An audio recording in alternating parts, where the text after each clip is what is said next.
하나님 앞에 다시 한번 감사하기로 결단하고 고백할 때 여러분의 삶을 충만히 채우시고 풍성하게 인도하시는 그 하나님의 은혜를 체험하시길 바랍니다. 우리 함께 찬양하겠습니다.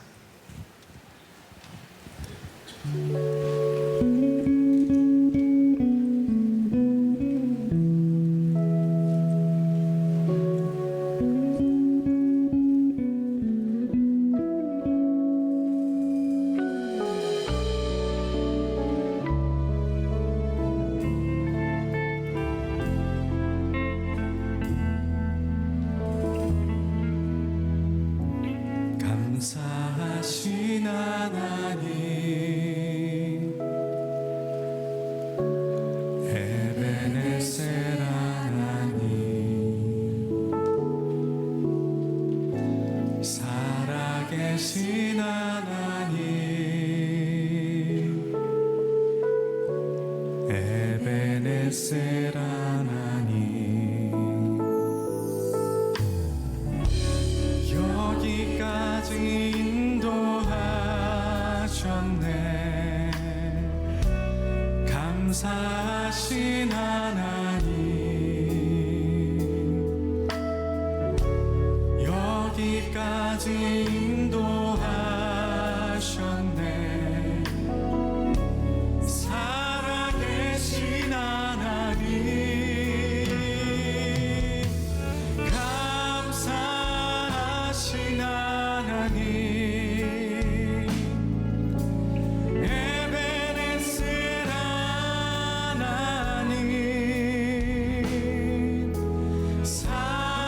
살아계신 하나님, 에베네셀 하나님,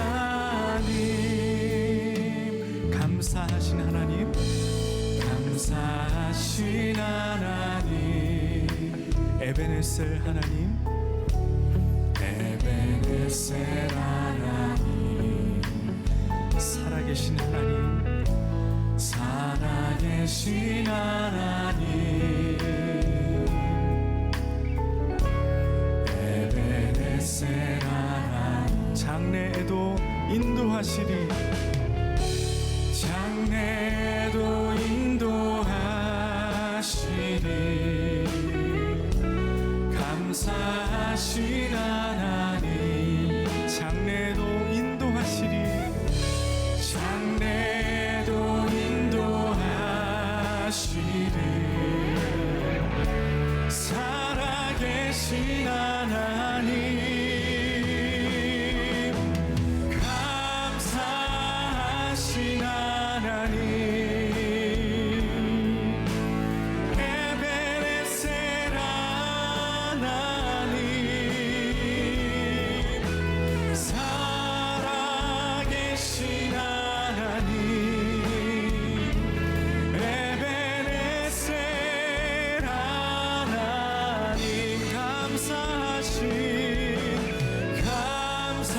감사하신 하나님, 에베네셀 하나님,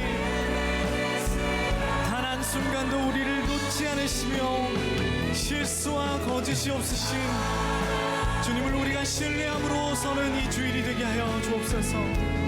에베네셀 하나님, 에베네셀, 에베네셀 하나님, 에베네셀 하나님.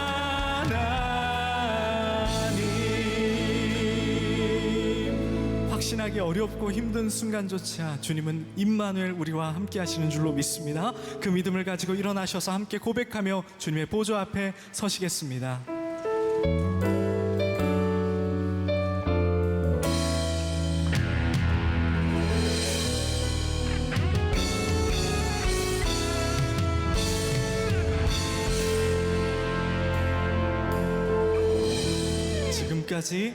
지금까지 에베네셀, 여기 임마누엘,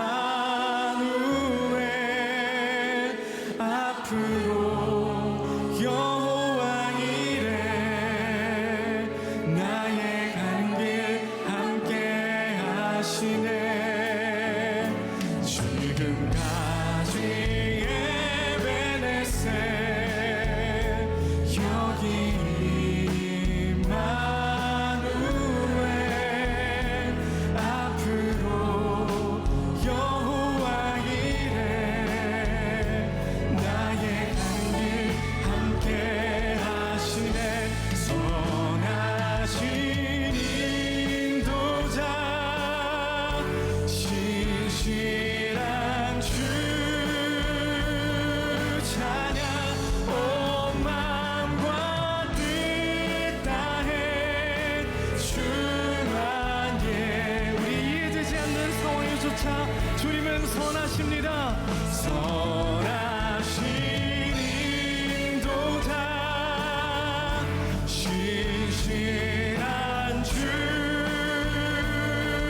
번째로 사도신경으로 우리의 마음과 신앙을 고백하겠습니다.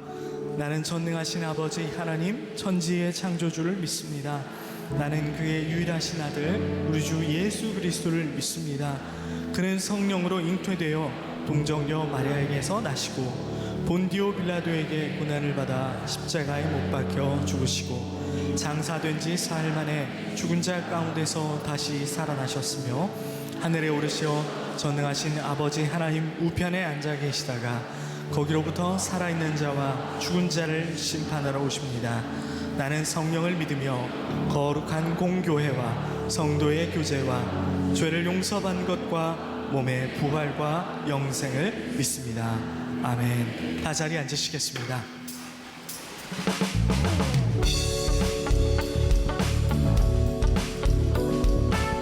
실수와 거짓이 없으신 주님, 우연과 실패가 없으신 주님, 우리는 그분을 여호와라 부릅니다. 우리 여호와 하나님을 이 시간 믿음으로 찬양하며 나가기를 원합니다. 감사와 찬양 드리며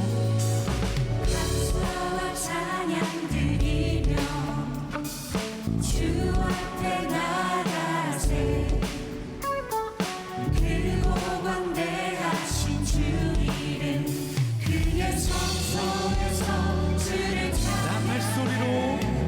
나팔소리로 찬양하며 비파와 수금으로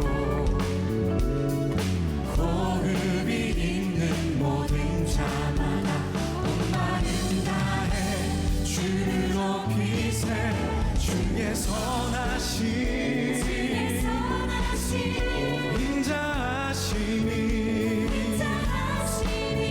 주의 선하심과 인자하심이 영원하시도다. 주의 선하심 인자하심이 주의 선하심과 인자하심이 영원하시도다. 주의 선하심과 인자하심이 영원하시. 더 높은 목소리로 그리고 우리의 마음으로 예수 하나님, 예수 하나님 독생자 주 만유의 창조주 모두 다 그 앞에 나아가 목소리 높여 주를 찬양해. 나팔소리로 찬양하며 비파와 수금으로 우리의 영과 진리로 호흡이 있는 모든 자마다 온 마음 다해 주님의 선하심을 기대합니다. 주님은 선하십니다. 인자하심이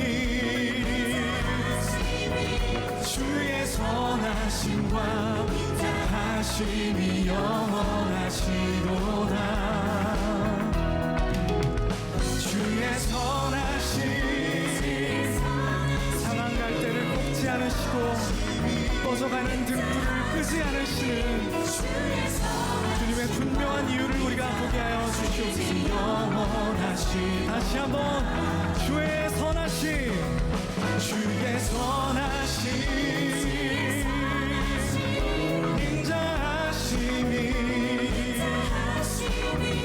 주의 선하심과 인자하심이 영원하시도다.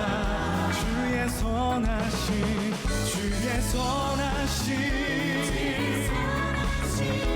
인자하심이 주의 선하심과 인자하심이 영원하시도다. 주의 선하심과 인자하심이 영원하시도다. 주님 감사해요.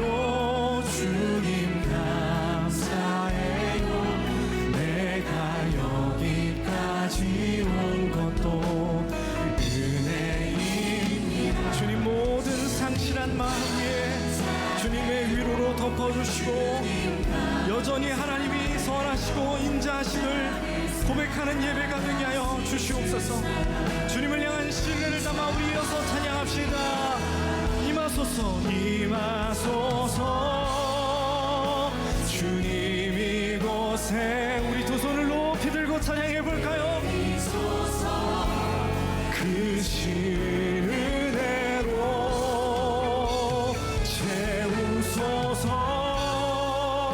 충만하도록 감사를 고백하는 입술을 주님이 은혜로 채워주심을 믿고 우리 다시 한번 은혜로 고백합시다. 임하소서 임하소서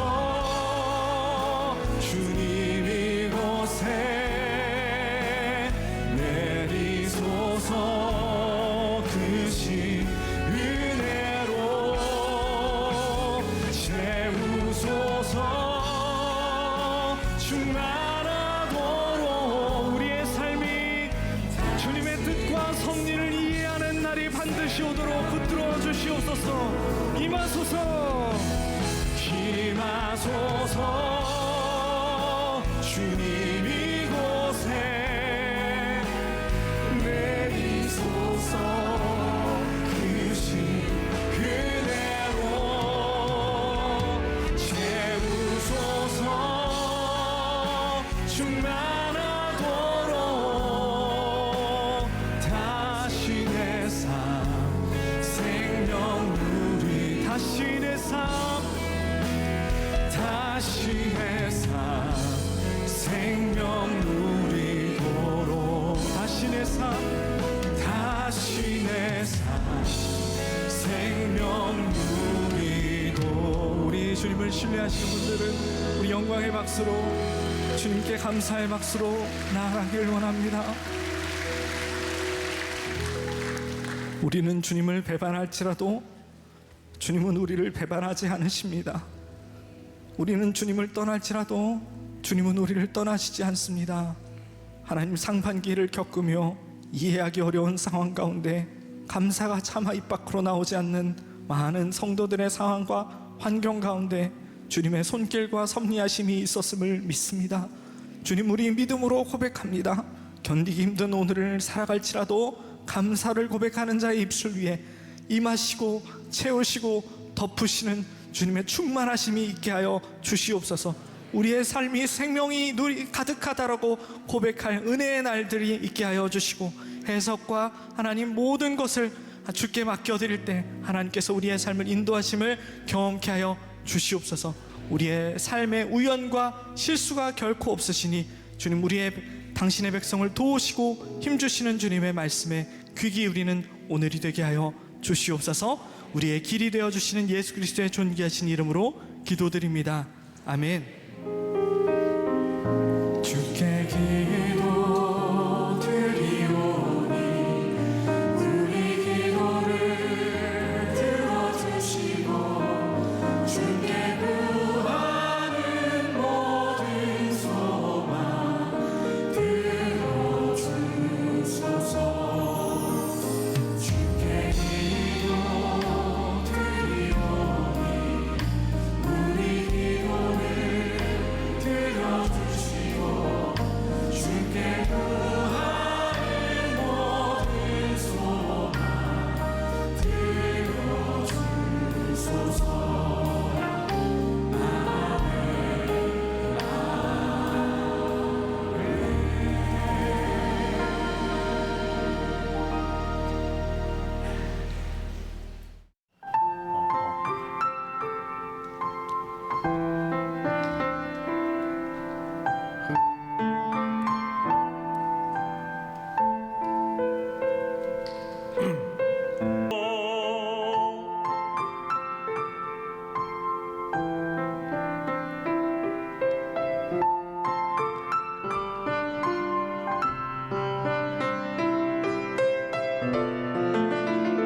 오늘 말씀의 주인공은 어떤 왕?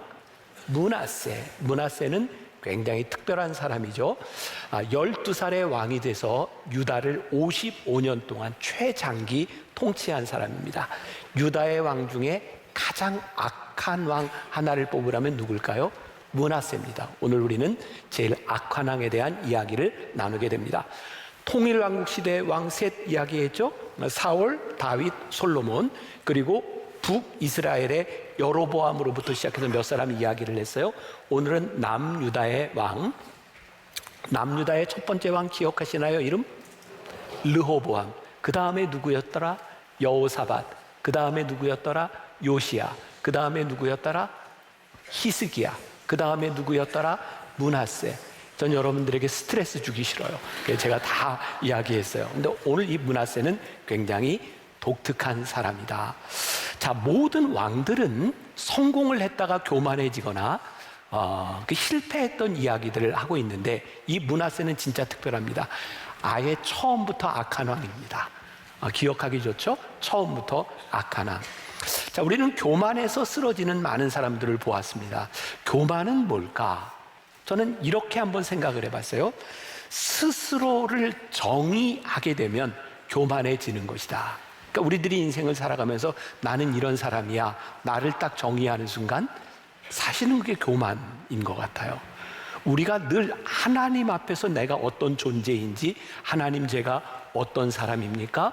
물을 수 있을 때 우리는 겸손해질 수 있는데 나 스스로를 딱 정의하면 그때부터는 교만해집니다.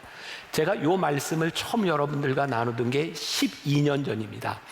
2014년 제가 이 말씀을 이렇게 함께 나눌 때 제가 그 당시에 조선일보 위클리 비즈를 매주 재밌게 볼 때였어요. 그때 그런 기사가 났어요.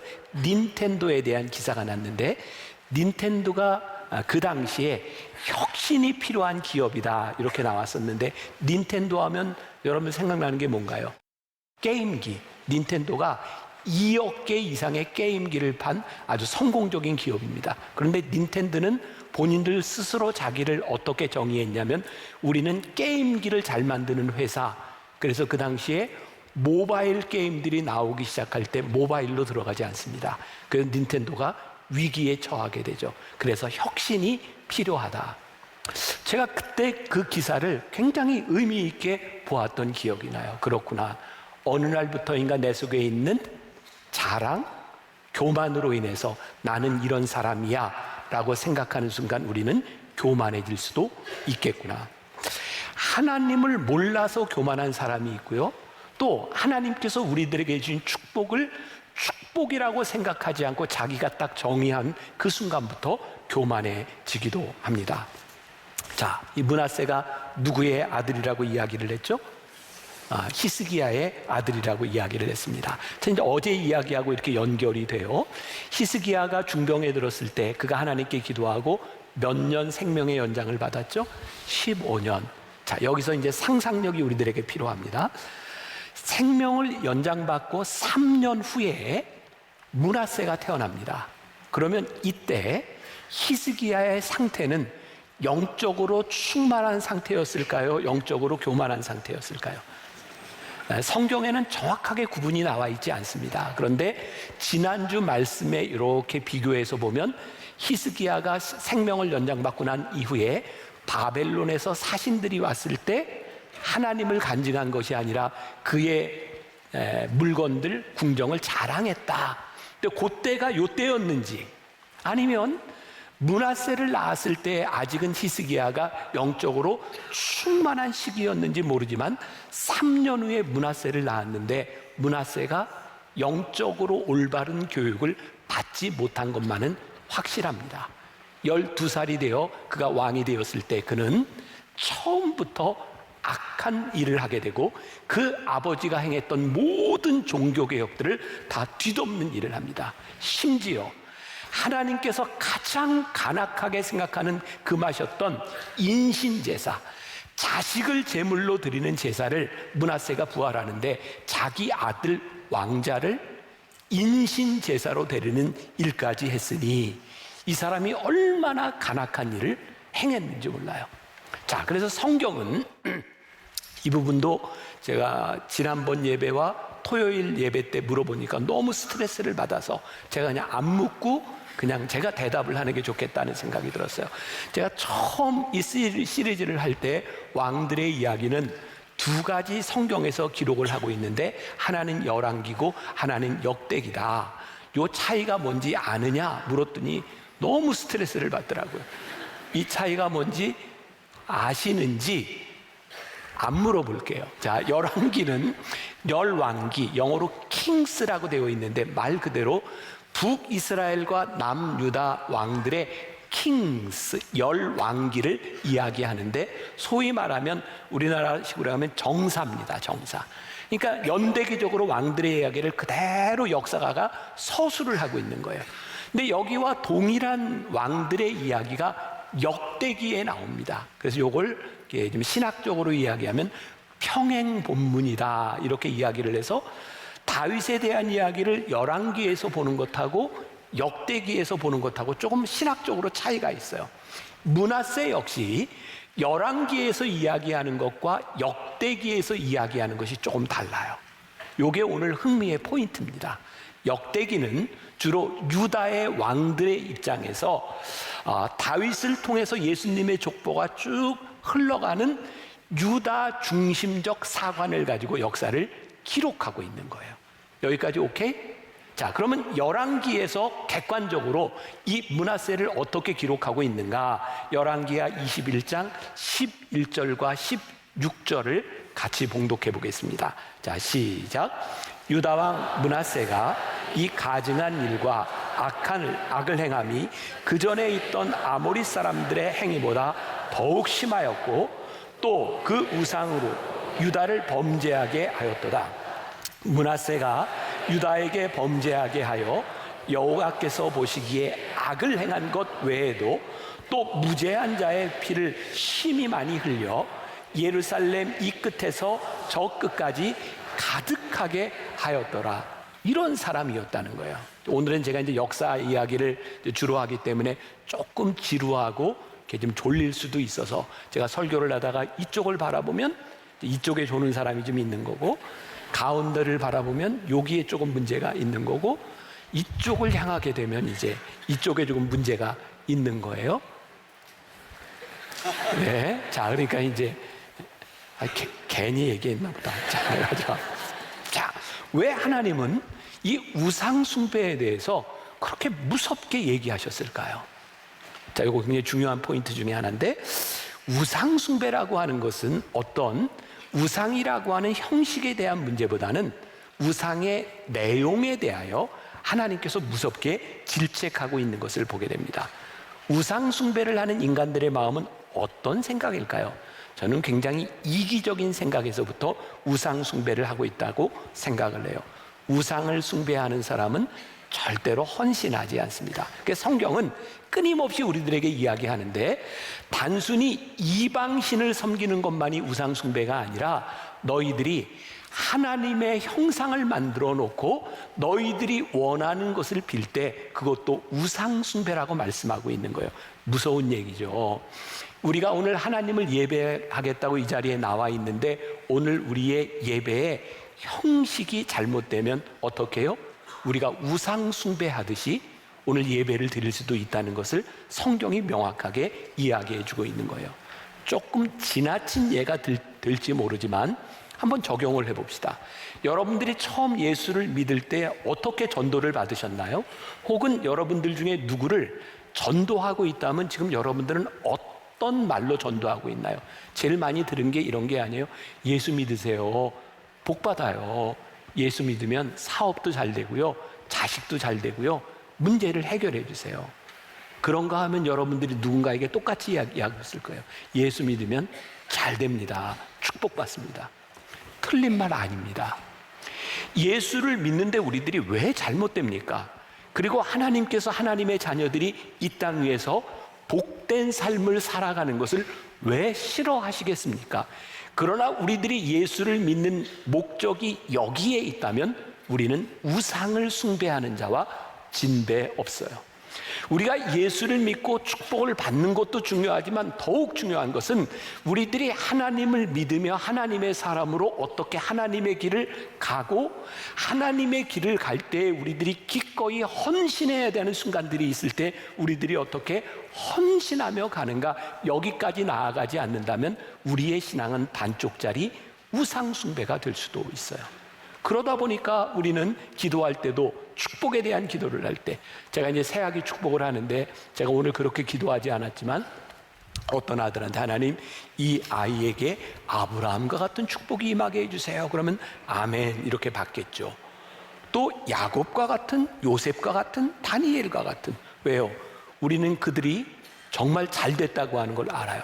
다니엘은 총리가 됐죠. 요셉도 총리가 됐죠. 아브라함 믿음의 조상이 됐죠. 얼마나 큰 축복을 받았어요. 그런데 만일 제가 이 아이한테 하나님 이 아이가 예수님의 12 제자 중에 하나인 안드레와 같은 축복이 임하게 해주세요. 사도 바울과 같은 축복이 임하게 해주세요. 그러면 부모들이 아멘을 할까 말까 고민을 좀 하게 될 것 같아요. 이 사람들이 다 순교했어요. 새아기에게. 우리들에게 그들의 삶도 축복이라고 느껴지고 고백할 수 있는가? 좌로나 우로나 치우치지 않고 우리들이 하나님의 길을 갈 때 우리들에게 축복은 우리의 인생에 하나님이 풍성함을 주시는 것도 우리들이 하나님의 길을 가는 것과 동시에 하나님이 우리를 순교의 길에 우리를 넣으셨을 때 하나님 이것도 하나님이 나에게 주시는 복임을 믿습니다. 하나님의 나라와 의를 위하여 나의 가진 것과 나의 생명도 들이매는 아낌이 없음을 제가 믿음으로 고백합니다. 이곳까지 우리들이 나아가지 않는다면 우리가 드리는 이 예배는 반쪽짜리 우상숭배에 불과할 수도 있는 거죠. 우상숭배를 하는 근본적인 이유는 무엇일까요? 우리들이 우상숭배하는 잘못된 신앙들이 바뀌지 않는 이유는 무엇일까요? 당시 이스라엘은 아주 작은 나라였어요. 보이죠? 여기 지중해가 있고 여기에는 이집트가 있고 요 아래 아수르와 바벨론이 있는 거 보이시죠? 이 나라들에 비하면 이스라엘은 늘 어려움 가운데 있었어요. 이스라엘 사람들이 주변의 나라들을 보면서 이런 생각을 하게 되는 거죠. 하나님, 왜 저 나라는 저렇게 강대할까요? 근데 그들의 눈에 뭐가 보여요? 그들이 섬기는 우상이 보이는 거예요. 우리도 저 우상을 섬기면 우리도 강해지지 않을까? 이스라엘 백성들이요, 가나안 땅에 들어오기까지 하나님께서 그들에게 얼마나 많은 은혜를 베푸시고 하나님이 그들을 어떻게 인도하셨는지 하나님의 은혜를 잃어버리는 순간 우리들의 눈에는 세상의 강함과 세상의 성공과 세상의 물질밖에는 우리들에게 보이지 않아요. 우리를 인도하신 하나님의 은혜가 우리들 가운데 고백되지 않으면 오늘 우리는 예배를 드리면서도 얼마든지 우상숭배를 하며 예배를 드릴 수 있는 것 같아요.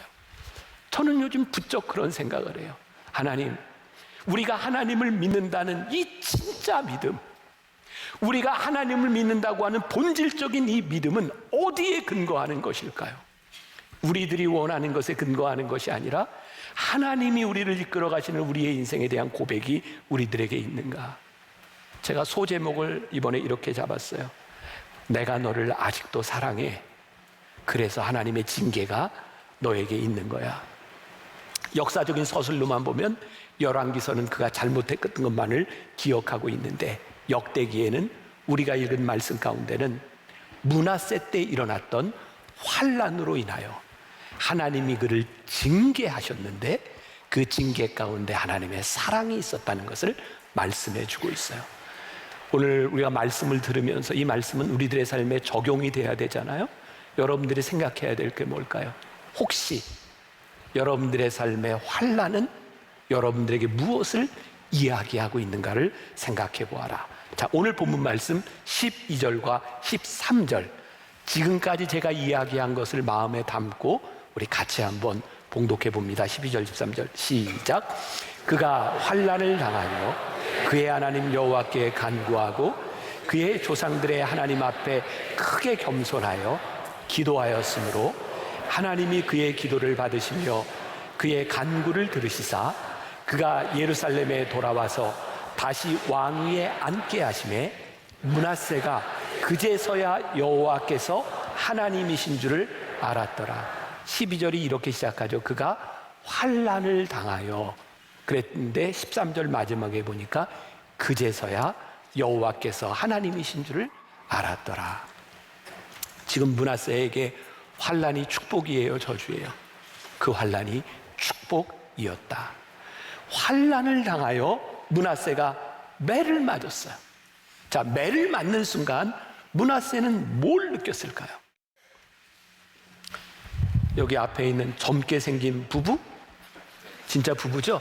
네, 자, 내가 이 사람을 지금 때리는 거예요. 내가 막 때려. 근데 이 사람이 나보다 힘이 있으면 맞을까요? 막을까요? 맞겠죠. 목사님이 미쳤나? 왜 나를 때려? 막 막을 것 같아요. 근데 힘이 나의 못 미쳐 꼼짝도 못해. 그래서 내가 이렇게 빡 때리면 맞을 수밖에 없는 상황에 처했다면 저 사람은 어떤 생각을 할까? 안 물어볼게. 내가 얘기할게요. 오, 목사님이 나보다 세구나. 이런 생각을 하지 않을까? 내가 막을 수 있다면 그 사람이 나보다 세다는 생각을 안 할 겁니다. 근데 맞을 수밖에 없는 상황에 처하면 세구나. 므낫세가 하나님 앞에 환난을 당할 때 어떤 생각을 했을까요? 하나님 세시구나. 하나님 어떤 분이실까? 그래서요, 환난이라고 하는 것은 무엇을 의미하냐면 우리들이 해결할 수 있는 것을 환난이라고 이야기하지 않습니다.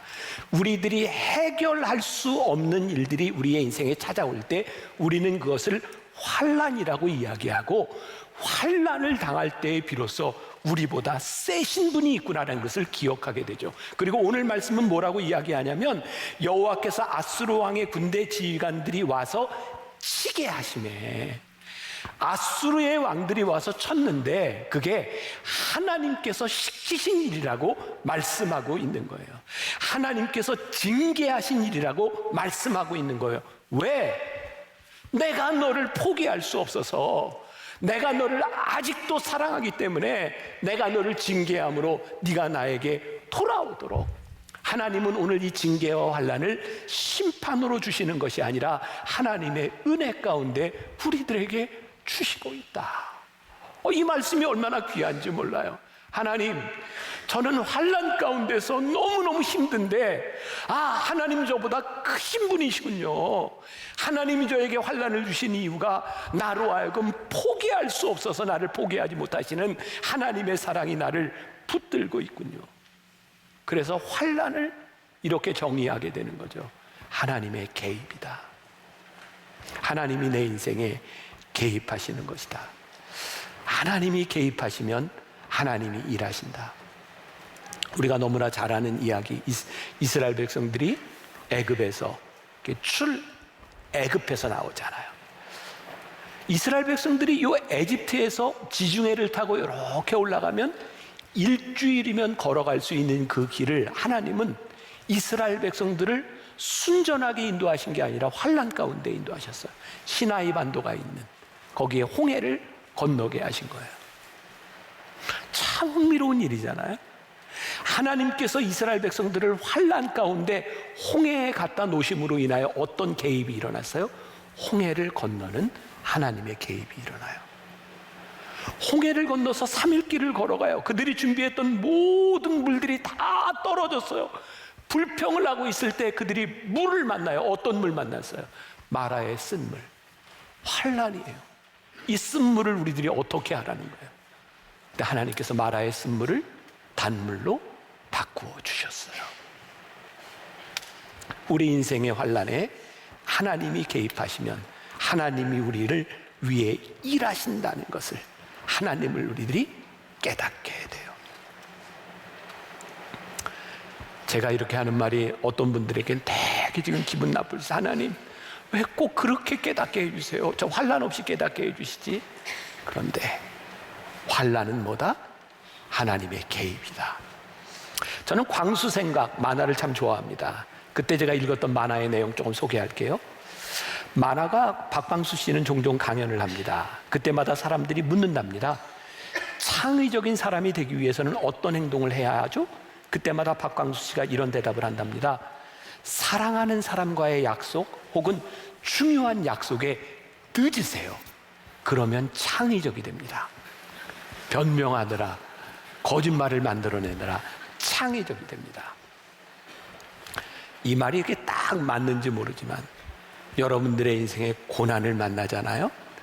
하나님이 여러분들의 인생을 무지하게 창의적으로 만드십니다. 어떻게? 우리들이 생각하지 못했던 하나님이 어떤 분이신지를 깨닫게 만드시는. 저는 우리 인생에 고난이 다가오는 것은 하나님이 우리들에게 은혜를 깨닫게 하시는 순간 우리 인생의 모든 고난들이 속량되는 순간이에요. 와, 하나님이 내 인생에 이렇게 개입하셨구나. 고난 없는 인생이 축복의 인생이 아니라 우리의 인생에 하나님을 깨닫게 하시는 것이 우리들에게 복이다. 문제는 우리가 하나님의 일하심을 보지 못하고 믿지 못한다는 거예요. 우리들에게 제일 이해 안 가는 게 이런 거잖아요. 아니 50년 동안 그렇게 간악하게 살았던 므낫세를 하나님 왜 그를 향해 은혜를 베푸세요? 근데 하나님이 그런 하나님이세요. 우리의 인생에 하나님이 손을 대시면 지금까지 우리들이 어떻게 살아왔던 우리를 포기할 수 없는 하나님의 은혜와 사랑이 나에게도, 내가 믿을 수 없는 그 사람에게도 하나님의 은혜가 임한다고 하는 것을, 아버지 히스기야는 그의 아들의 교육에 실패했을지 모르지만 하나님은 그의 인생의 말년에 그의 인생을 돌려놓으시고 하나님이 그를 사랑하신다는 것을 보여주셨어요. 므낫세의 말씀을 통해 깨닫게 되는 게 있어요. 우리의 인생에 끝이 좋은 사람이 될 수 있다면 그건 전적으로 하나님의 은혜다. 여러분들 스스로 자기 자신에게 만족하지 못하는 사람들이 있다면 여러분들의 마지막을 붙들어 주시는 것은 하나님의 은혜다. 성경에 보면 우리들이 이해할 수 없는, 어떻게 야곱과 같은 인간에게 하나님 축복을 해주시나요? 베드로같이 다혈질이고 예수님을 부인했던 사람을 어떻게 하나님 끝까지 쓰실 수 있나요?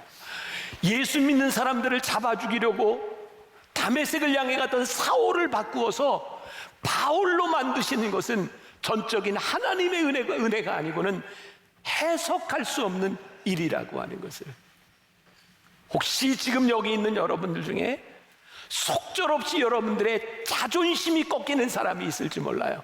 근데 하나님께서 여러분들의 자존심을 꺾으실 때, 승승장구하던 내 인생이 속절없이 무너져 내릴 때 하나님께서 여러분들로 하여금 무릎을 꿇게 하시는 것은 여러분들을 향한 하나님의 은혜임을 잊지 말아라. 우리들에게 수치와 두려움이 다가왔다면 하나님이 우리의 인생에 간섭하고 계시다는 것을 잊지 말아라. 제가 만나교회 담임이 되고 2004년 비전 2020이라는 프로젝트를 했어요. 제가 왜 했는지 아세요? 두려워서요. 하나님, 제가 잘할 수 있을까요?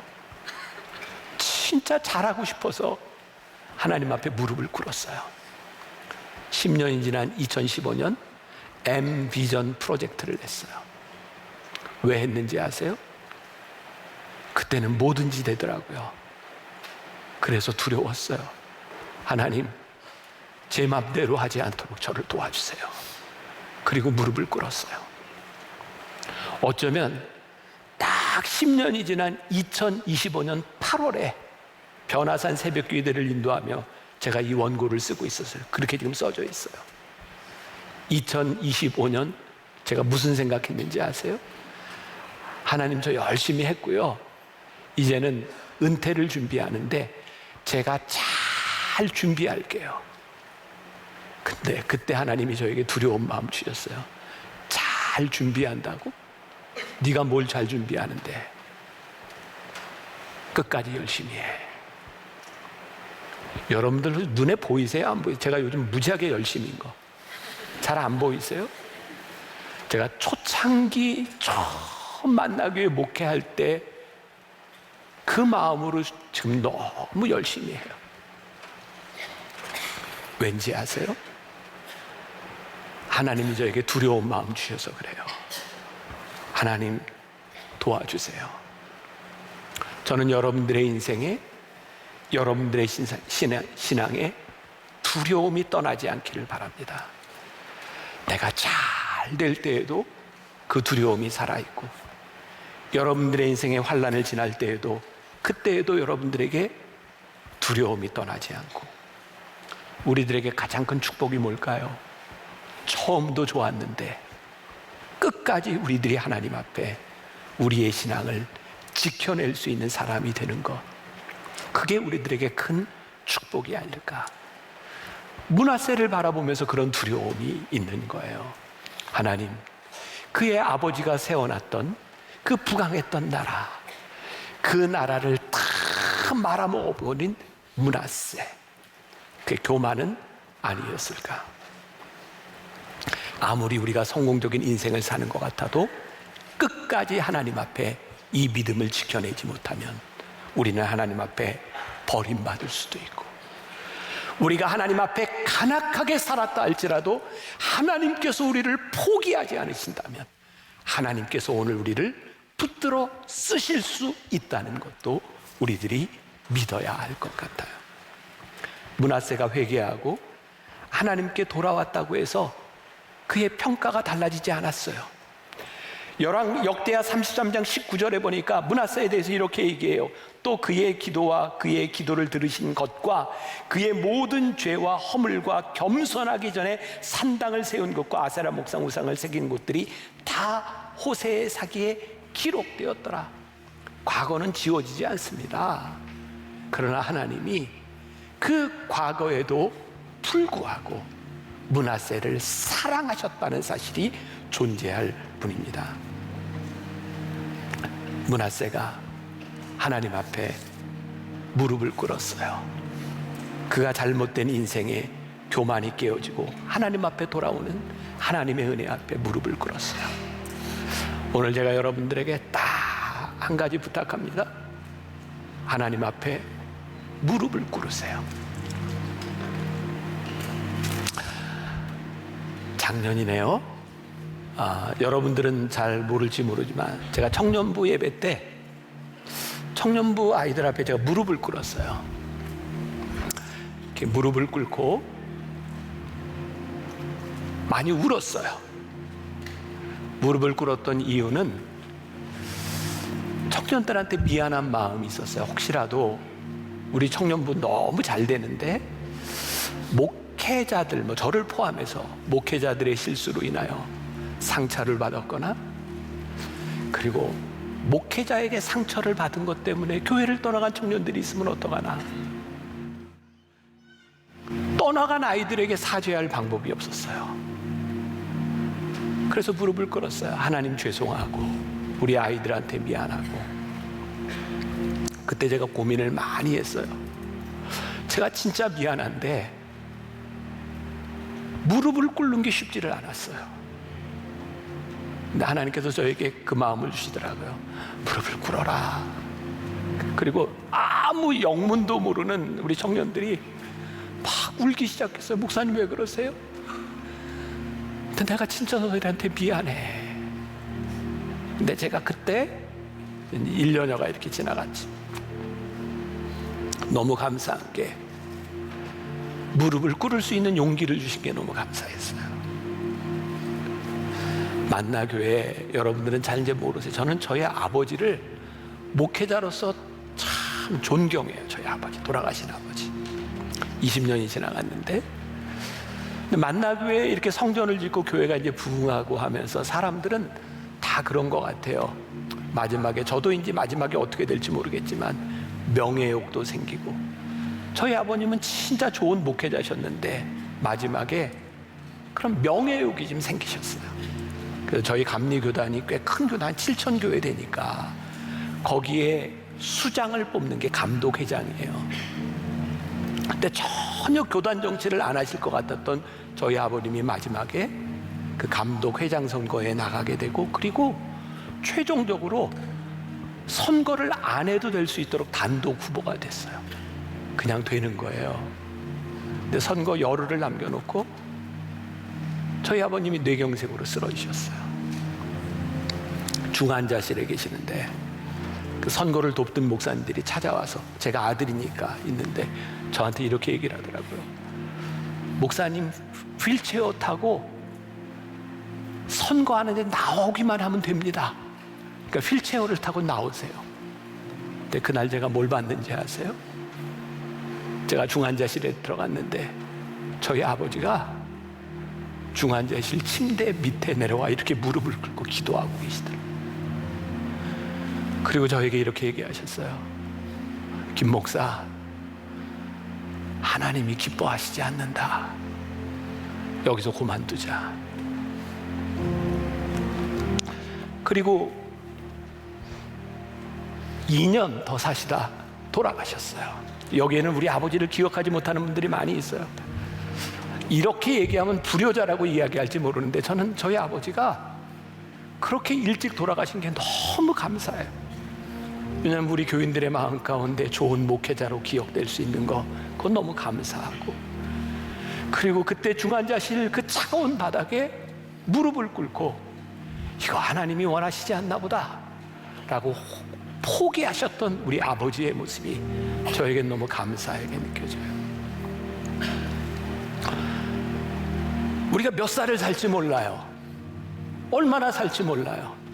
제가 좀 젊을 때 이런 얘기하면 연세든 분들 기분 나쁠지 몰라요. 넌 젊어서 그런 말 하지. 근데 저도 이제 60이 넘었으니까 이런 말 해도 괜찮아요. 저도 언제 죽을지 몰라요. 근데 제가 요번에 좀 소원이 하나 생겼어요. 저는 뭐 오래 살고 싶은 생각 없었는데 우리 손녀딸 보니까 시집 가는 거 보고 싶어. 그때까지 살아야 되나?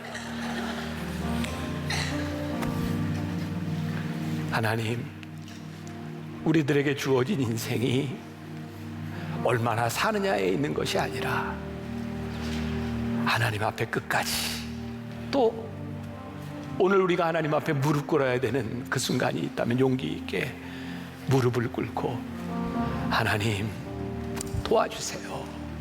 하나님 저를 붙들어 주세요. 하나님 제가 다른 길로 엇나가지 않도록 하나님의 은혜를 기억하는 인생이 되도록 저를 붙잡아 주세요.